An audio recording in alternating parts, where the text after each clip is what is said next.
하나님의 말씀 봅니다. 시편 127편. 시편 127편 1절에서 5절입니다. 시편 127편 1절에서 5절 같이 읽겠습니다. 여호와께서 집을 세우지 아니하시면 해우는 자의 수고가 헛되며 여호와께서 성을 지키지 아니하시면 파수꾼의 깨어 있음이 헛되도다. 너희가 일찍이 일어나고 늦게 누우며 수고의 떡을 먹음이 헛되도다. 그러므로 여호와께서 그의 사랑하는 자에게는 잠을 주시는도다. 보라, 자식들은 여호와의 기업이요 대열매는 그의 상급이로다. 젊은 자의 자식은 장사의 수중의 화살 같으니 이것이 그의 화살통에 가득한 자는 복되도다. 그들이 성문에서 그들의 원수와 담판할 때에 수치를 당하지 아니하리로다. 아멘. 제가 오전에 가정을 천국의 모델이다 이렇게 말을 했어요. 이 세상에서 천국의 모형을 찾는다면 그것은 또한 가정이에요. 하나님은 이 땅에 살아가는 인생들이 천국의 행복을 느낄 수 있도록 가정을 만들어 주셨어요. 아무리 오늘날 가정이 파괴되고 가정이 위기를 맞이했다 할지라도 인간이 가장 큰 행복을 누릴 수 있는 곳이 어디냐? 가정이에요. 가정이 행복하면 사위도 행복합니다. 하지만 가정이 행복하지 못하면 이 땅 어느 곳에도 행복은 찾아볼 수가 없습니다. 결국 가정은 인간이 행복하게 살아가느냐 아니면 불행하게 살아가느냐 결정짓는 것이 어디냐? 가정이라고 하는 말씀이에요. 오늘 본문은 솔로몬의 시입니다. 이 시에서 솔로몬은 하나님께서 우리 가정에 주신 복에 대해서 감사하고 찬양하고 있습니다. 오늘날 사람들은 복에 대해서 많은 관심을 가지고 있지만 사실 복에 대해서는 너무나도 무지합니다. 어디에서 복이 오는지를 알지 못하기 때문에 엉뚱한 곳에서 복을 찾아요. 그리고 그 복을 얻기 위해서 우리가 무엇을 해야 하는지 알아야 된다라는 사실이에요. 오늘 본문은 우리에게 행복한 가정의 아름다운 모습을 보여주고 있습니다. 사람들은 누구나 이런 가정을 꿈꾸고 있습니다.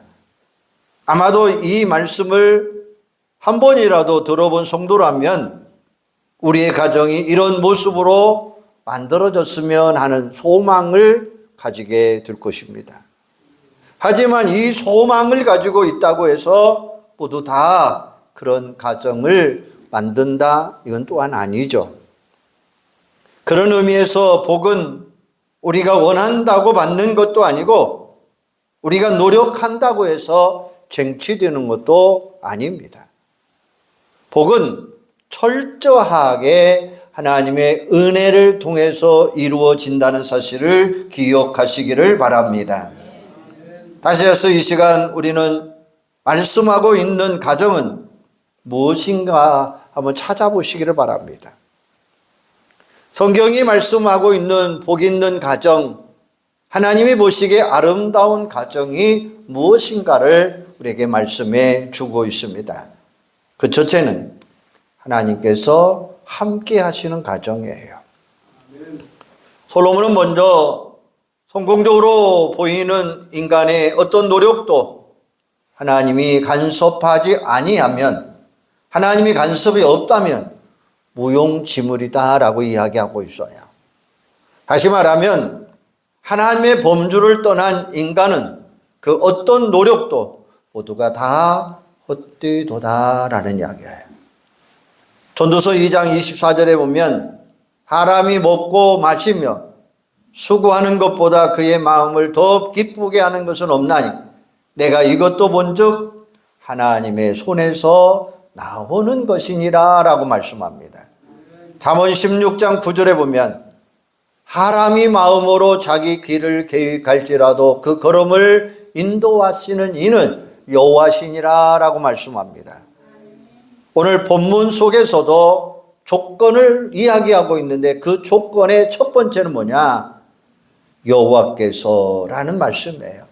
여호와께서, 하나님께서 함께 하시는 가정이 참으로 복 있는 가정이다 라고 소개해 주고 있습니다. 그러면 하나님이 함께하는 가정은 어떤 가정이냐? 하나님이 세워가는 가정이에요. 여호와께서 집을 세우지 아니하시면 세우는 자의 수고가 헛되도다. 여호와께서 집을 세운다라고 하는 의미는 두 가지 의미를 가지고 있습니다. 하나는 건물을 세운다, 즉 집을 짓는다라는 말씀이에요. 어떤 의미에서 인생의 집을 지어가는 과정이라고 이야기할 수도 있어요.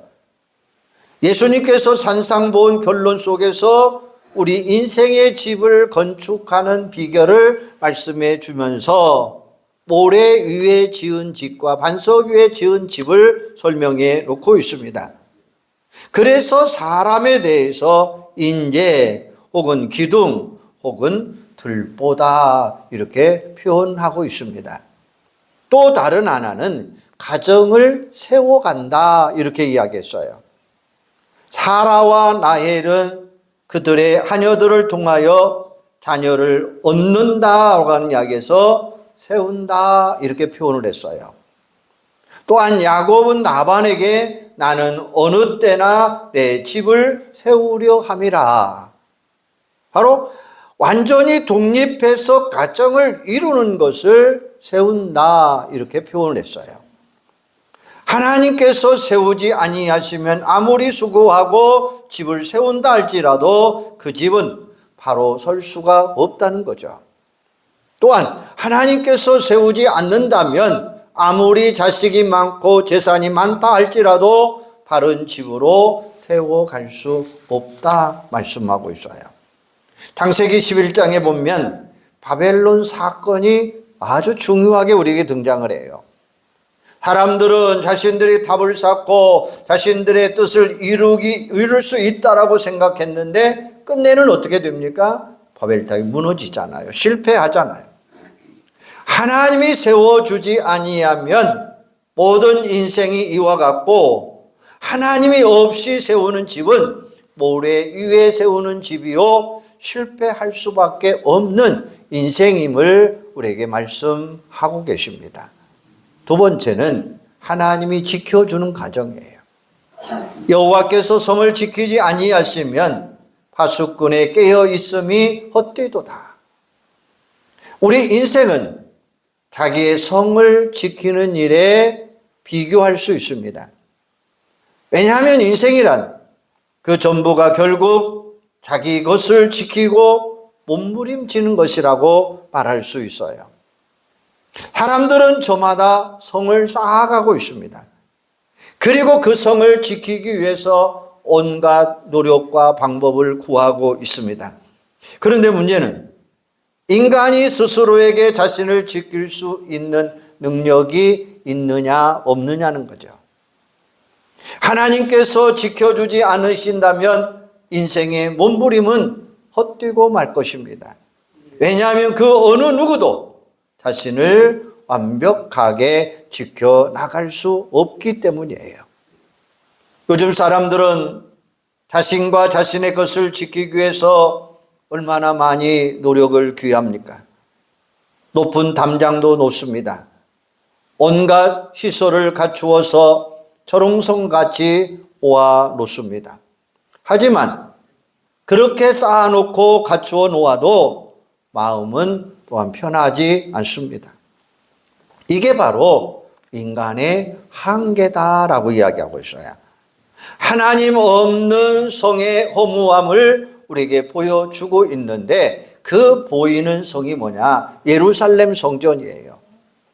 그런데 그 예루살렘 성전도 무너졌습니다. 솔로몬은 다윗의 유언을 따라 성전을 세웠어요. 하나님은 하늘에서 불을 내리심으로 그 성전이 하나님의 마음을 기쁘게 하는 것임을 증거했습니다.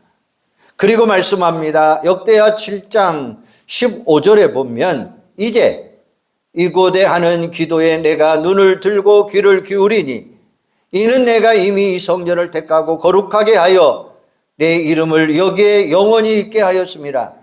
내가 눈과 내 마음이 항상 여기에 있음이니라 라고 이야기합니다. 그러나 이 성전도 무너져 버리고 말았습니다. 이스라엘 백성들은 이 성전이 결코 무너지지 않을 거라고 생각했지만 하나님이 그 성전을 버릴 때 아무리 힘쓰고 애써도 바벨론에 의하여 짓밟히고 맙니다. 바벨론에서 귀환한 이스라엘 백성들이 또한 성전을 재건했어요. 비록 솔로몬의 성전에 비하면 초라했어요. 하나님은 그 성전을 향하여 이 성전이 나중에 영광이 이전 영광보다 크리라 라고 이야기하면서 그 성전을 인정해 주었어요. 하지만 이 성전도 헬라의 폭군 안티오코스 4세에 의해서 철저하게 유린당하고 맙니다. 예수님 당시 유대의 분봉왕 헤롯은 유대인들의 관심을 사기 위해서 예루살렘 성전을 재건을 합니다. 그런데 이 성전은 BC 20년경부터 시작해서 AD 63년경에 완공을 거두어요. 하지만 이 성전도 AD 70년 로마의 디도 황제에 의해서 완전히 파괴되고 말았습니다. 이처럼 아무리 하나님의 집이라 불리는 성전이라 할지라도 하나님이 지켜주지 아니하면 그것을 지키고자 하는 인간의 몸부림이 있어도 허물어질 수밖에 없다는 거예요.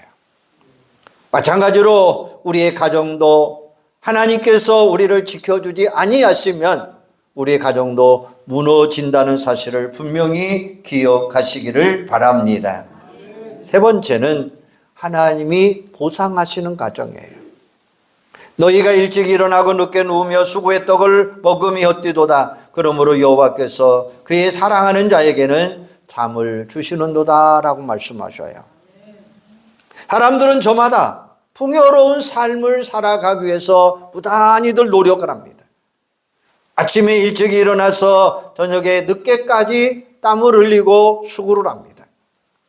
그렇게 함으로 얻은 소득을 가정으로 가지고 돌아와서 온 가족이 그것을 삶으로 영위해 나갑니다. 그런데 이러한 인간의 수고와 노력도 하나님이 도와주지 아니하시면 헛된다고 하는 사실이에요. 사람들은 자신이 수고하고 자신이 노력하면 모든 것이 다 된다라고 자랑하고 있습니다. 그런데 야고보 사도는 야고보 4장 13절 14절에 보면 들으라. 너희 중에 말하기를 오늘이나 내일이나 우리가 어떤 도시에 가서 거기서 1년을 머물며 장사하며 이익을 보리라 하는 자들아, 내일을 너희가 알지 못하는다. 너희 생명이 무엇이냐? 너희는 잠깐 보이다가 없어지는 안개니라. 이런 말씀을 우리에게 하고 있습니다. 또한 모세는 출애굽한 이스라엘 백성들을 향하여 내 하나님 여호와를 기억하라. 그가 내게 재물을 얻을 능력을 주셨느니라 라고 신명기 8장 18절은 우리에게 말씀해 주셨어요. 하지만 하나님께서 주시지 아니하시면 그 어떤 사람도 받을 수 없고 하나님이 주시지 아니하면 그 어떤 것도 누릴 수 없다고 하는 사실을 여러분 기억하시기를 바랍니다. 하나님께서 함께 하시면 사람의 어떤 수고와 노력도 반드시 대가를 얻을 수 있다고 하는 사실이에요. 사랑하는 여러분, 우리 가정에 하나님이 함께 하십니까? 우리의 가정이 하나님이 우리의 주인이 되십니까? 우리 가정에 하나님께서 늘 함께 하심을 믿음으로 고백하시기를 바랍니다. 진정 복이 있는 가정은 가뭄이 흥황하는 가정이 아니에요. 진정 복이 있는 가정은 초롱성이나 대궐 같은 집을 가진 것이 가정이 아니에요. 진정한 복이 있는 가정은 재물이 풍성한 가정도 아니에요. 이런 것들은 이 세상에서 잠시 동안 필요할 뿐입니다.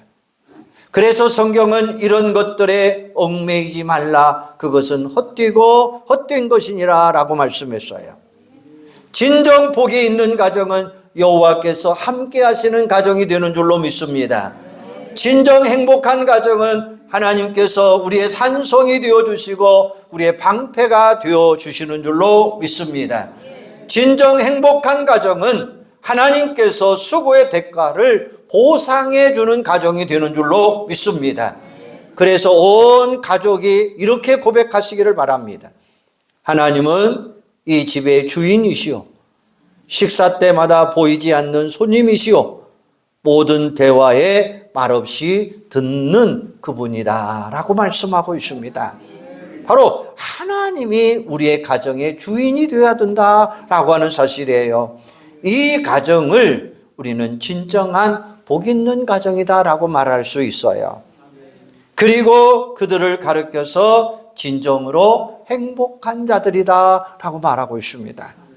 따라서 우리의 가정은 모든 식구가 하나님만을 믿는 믿음의 가정을 이루어 가셔야 돼요. 한 믿음 가지고 하나의 목표를 향하여 달려가는 가정이 되시기를 바랍니다. 그리고 우리의 가정이 가는 길에 우리 하나님이 함께 하심을 믿고 나가시기를 바랍니다. 이러한 가정이 바로 진정한 행복이요 복 있는 가정이 될 줄로 믿습니다. 그러면 하나님의 복이 대를 이어가는 가정이 어떤 가정인가 한번 생각해 보십시다. 하나님의 복은 나에게 끝나서는 안 돼요.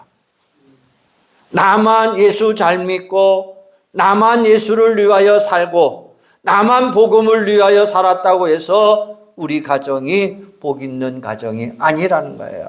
부족한 거예요. 뭔가 좀 부족하다는 하는 사실이에요. 우리의 복은 나로 끝나는 것이 아니라 나 이후의 자녀들이 세대를 통해서 이어갈 때에 거기에는 바로 복 있는 가정이다 라고 이야기할 수가 있습니다. 오늘날 자녀가 잘 된다고 하는 이야기는 단순한 것이 아니죠. 단순히 사회적으로 성공했다고 해서 잘 되었다라고 말할 수도 없습니다. 아무리 높은 지위에 올랐어도 아무리 많은 재산을 모았어도 그것이 우리 자녀의 잘됨에 대한 근거가 될 수는 없어요. 그렇기 때문에 이러한 세상적인 기준으로만 우리의 자녀들이 잘됨을 판단해서도 안 돼요. 그런데 오늘 본문에서는 자식이 가정의 복이 됨을 분명하게 말씀하고 있어요. 솔로몬은 하나님 안에 있는 가정의 자녀가 왜 복이 있는가를 설명해 주고 있는데 그 첫째는 한번 따라서 해 주시기 바랍니다. 자식은 여호와의 기업이다.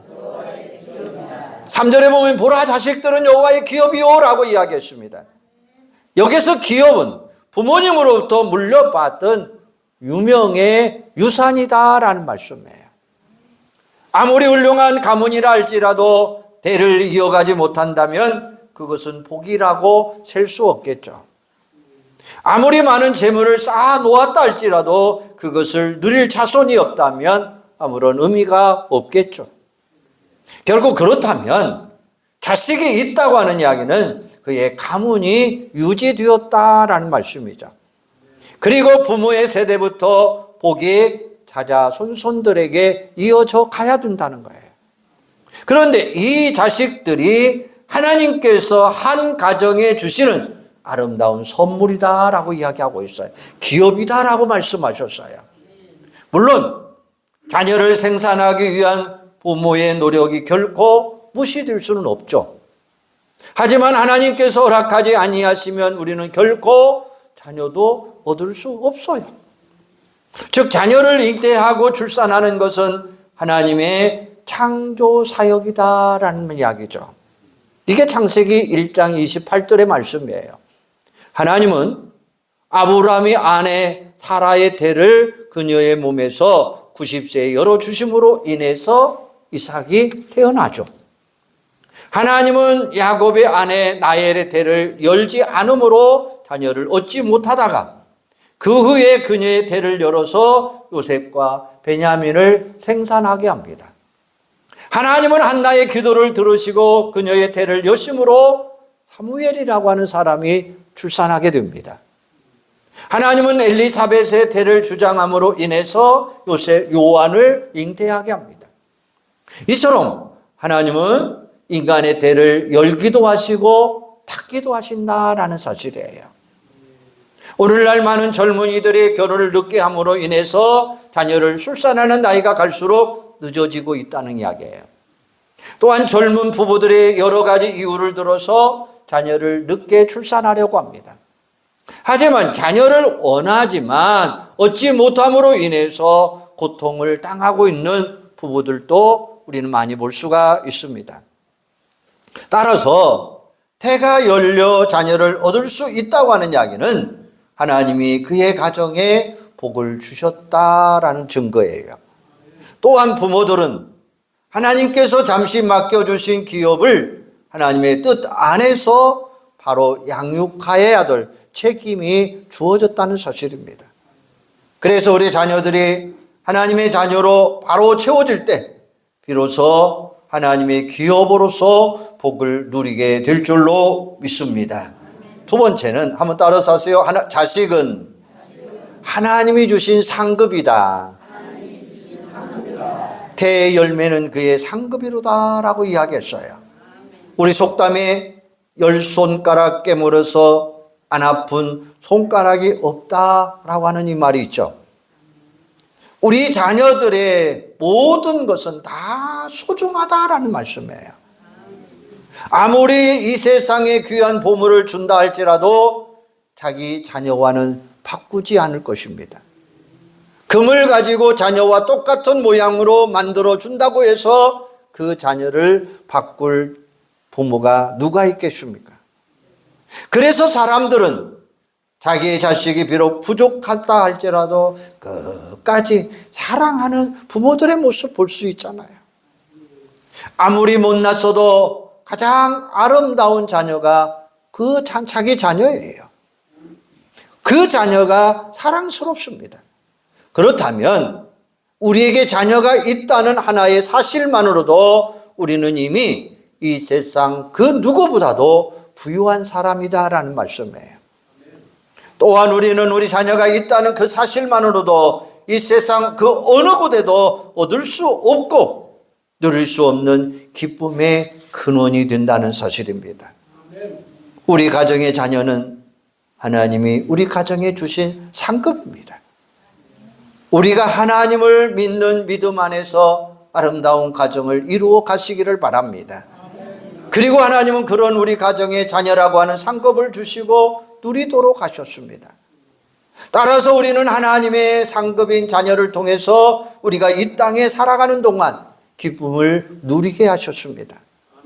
마치 하나님이 우리를 보시면서 기뻐하는 것처럼 우리는 우리 자녀를 통해서 기쁨을 누리시기를 바랍니다. 또한 이 상급을 통해서 하나님의 자녀로서의 행복을 누릴 수 있기를 바랍니다. 그런데 여러분 분명히 아세요. 우리 부모들이 분명히 생각하세요. 믿음의 자녀로 꼭 만들어 가시기를 바랍니다. 믿음의 자녀를 낳아야 된다고 하는 사실이에요. 이 땅에 살면서 많은 것을 누리고 산다 할지라도 나중에는 허무입니다. 헛됩니다. 아무것도 아니라고 하는 사실이에요. 여러분 돌아가실 때에 울지도 않아요. 웃지 마시기를 바랍니다. 분명하게 여러분들이 해야 할 일이 뭐냐? 마지막 때 해야 할 그 일은 여러분이 믿음의 자녀를 만들어 가는 것이 여러분에게 최고의 축복이 되는 줄로 믿습니다. 이게 자녀를 만들어 가는 거예요. 한번 세 번째 따라가십시다. 자식은 부모에게 큰 힘이 됩니다. 4절 5절에 보면 젊은 자의 자식은 장사의 수정의 화살 같으니 이것이 그의 화살통에 가득한 자는 복이 있도다. 그들의 성문에서 그들의 원수와 담판할 때에 수치를 당치 아니하리라 라고 말씀했어요. 여기 등장하는 성문은 재판이 시행되는 곳으로서 재판하는 사람들이 주로 앉았던 장소다라고 이야기합니다. 따라서 이 성문에서 늘 다툼이 끊이지 않았다는 거예요. 그런데 만약 누군가가 이 성문에서 대적하고 공격을 당하고 있는데 누구도 도와주지 않는다면 그는 억울하게 누명을 쓸 수밖에 없을 것입니다. 하지만 자기의 자녀들이 나타나 자기의 편이 되어주고 바른 말로 증언하게 된다면 대적들의 입은 막히게 될 것입니다. 반대로 악의에 차서 공격을 하던 자들은 모두 다 거짓말하는 자로 드러나서 부끄러움을 당하게 될 것이다 라고 이야기해요. 그렇다면 우리는 하나님이 우리에게 주신 우리의 자녀들을 믿음 안에서 말씀을 통해서 바르게 양육해야 될 올바른 의무와 책임이 여러분들에게 주어졌다고 하는 사실이에요. 우리의 자녀들이 세상 사람들에게 인정받고 존경받도록 양육해야 될 책임도 있습니다. 저들이 세상 빛이 되고 세상의 소금이 되도록 해야 하는 사명도 있습니다. 저들이 가는 곳에 평화가 있고 저들이 있는 곳에 항상 웃음이 있어야 됩니다. 그들의 입술을 통해서 예수 그리스도가 증거되도록 해야 될 사명도 오늘 여러분들에게 주어져 있다고 하는 사실이에요. 저들의 아름다운 삶이 예수 그리스도의 편지로서의 역할을 감당해야 될 사명이 오늘 여러분들에게 주어져 있다고 하는 사실이에요. 이렇게 자란 자녀들은 세상을 이기게 된다라는 말씀이에요. 이런 자녀들이 부모에게 큰 기쁨이 된다라는 말씀이에요. 이런 자녀들이 부모에게 큰 힘이 된다고 하는 사실이에요. 부모는 늘 자녀들로 인해서 존경받게 되는 것입니다. 이러한 가정이 복 있는 가정이요 아름다운 가정입니다. 사랑하는 여러분, 우리 자녀들은 하나님이 주신 상급이요 선물입니다. 그리고 그 자녀들이 믿음 안에서 자라고 지혜로운 자녀가 되고 용기 있는 자녀가 되고 세상을 이기는 자녀가 되는 것은 하나님의 축복 중에 축복입니다. 따라서 진정 우리의 자녀들에게 하나님의 복이 이어지기를 원한다면 우리는 그들을 하나님 앞에 세워가야 된다라는 사실이에요. 하나님을 경유하는 자녀로 양육해야 된다라는 사실이에요. 예수 그리스도를 믿음으로 구원받는 자로 살아가야 된다라는 사실이에요. 하나님 사랑하고 하나님 말씀에 순종하는 자녀로 양육할 수 있는 여러 부모들이 되시기를 바랍니다. 그들로 인하여 하나님의 성민이 되게 하고 세상 사람들이 부러워하는 사람으로 살아갈 수 있도록 만들어 주어야 된다는 사실이에요. 자녀들이 잘못된 가정을 보면서 복 있는 가정이라고 하지 않잖아요. 우리 자녀들이 하나님 앞에서 잘 될 때 비로소 우리 가정이 복받는 가정이다 라고 당당하게 이야기할 수 있다고 하는 말씀이에요. 사랑하는 여러분, 생각해 보시기를 바랍니다. 우리의 가정은 진정 하나님의 복이 있는 가정입니까? 우리 가정은 하나님께서 함께 하시는 가정이라고 확실히 믿습니까? 우리 자녀들은 하나님의 복으로 잘 양육하고 있습니까? 우리는 이 일을 위하여 우리의 믿음을 더욱 견고하게 세워가야 된다라는 사실이에요. 그리고 우리의 가정과 우리 자녀들을 위해서 더욱 기도하는 부모들이 되시기를 바랍니다. 하나님께서 움직이지 아니하시면 우리에게는 아무런 복이 없다고 하는 사실을 기억하셔야 돼요. 원하기는 우리 모든 성도들의 가정에 하나님이 주시는 복을 누릴 수 있는 그런 아름다운 가정이 되시기를 바랍니다. 우리 가정에서 하나님께 감사하는 소리와 그 은혜를 찬양하는 소리가 넘쳐나시기를 바랍니다. 나아가 하나님의 복이 우리 가정을 통해서 우리 주변에 흘러 넘쳐서 오늘 여러분을 통해서 복의 통로가 되기를 소망합니다. 여러분이 시온의 대로가 활짝 열려지는 그런 아름다운 가정이 되시기를 바랍니다. 5월 8일이 언제 무슨 날입니까? 어버이날이죠. 여러분들이 해야 할 숙제가 하나 있습니다. 그 숙제가 뭐냐? 오늘 돈 가지고 오는 거, 카네이션 가진 거 다 가지고 오도 좋아요. 그러나 무엇보다도 오늘 여러분의 소원, 여러분의 유산이 뭐냐? 믿음으로 대를 이어주는 거예요. 이게 이어져야 된다고 하는 사실이에요. 이게 이어져야만이 여러분이 견고한 삶을 살 수 있는 거예요. 여러분, 이 일이 이어지지 아니하면 새 하늘과 새 땅을 통해서 만날 수 없어요. 분명히 기억하시기를 바랍니다. 죽으면 만나죠. 죽으면 만나죠. 못 만나요. 어떤 사람 만납니까? 예수 믿고 구원받는 자만이 새 하늘과 새 땅에서 다시 만나는 소망이 있다고 하는 사실이에요. 이게 여러분이 해야 할 숙제입니다. 안 믿는 자녀들, 안 믿는 자손들, 안 믿는 자자손손들이 예수 믿고 구원받아야 돼요. 예수 믿고 구원받는 가정이 되어야 여러분이 행복한 가정이 될 수 있는 거예요. 여러분 보셨잖아요. 얼마 전에 보셨잖아요. 분명히 본 양반들은 무엇인가를 느꼈을 거예요. 제가 그 이야기를 여러 번 했어요. 여러분의 자녀들이, 여러분이 한번 생각해 보세요. 여러분의 자녀들이 지금, 여러분들이 지금 돌아가셔서 화구 속으로 들어갑니다. 화구 속으로 들어가요. 그러면 여러분의 자녀들이 어떻게 해야 될까요? 울어야 될까요? 웃어야 될까요? 울어주는 게 원칙이잖아요. 그런데 화구 속에 들어가는데 전화 받으러 가잖아요. 전화 왔다고.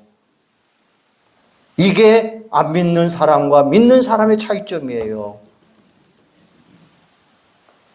여러분, 그렇게 하지 않기 위해서는 여러분의 해야 할 일이 뭐냐? 믿음으로 유산을 물려주시기를 바랍니다.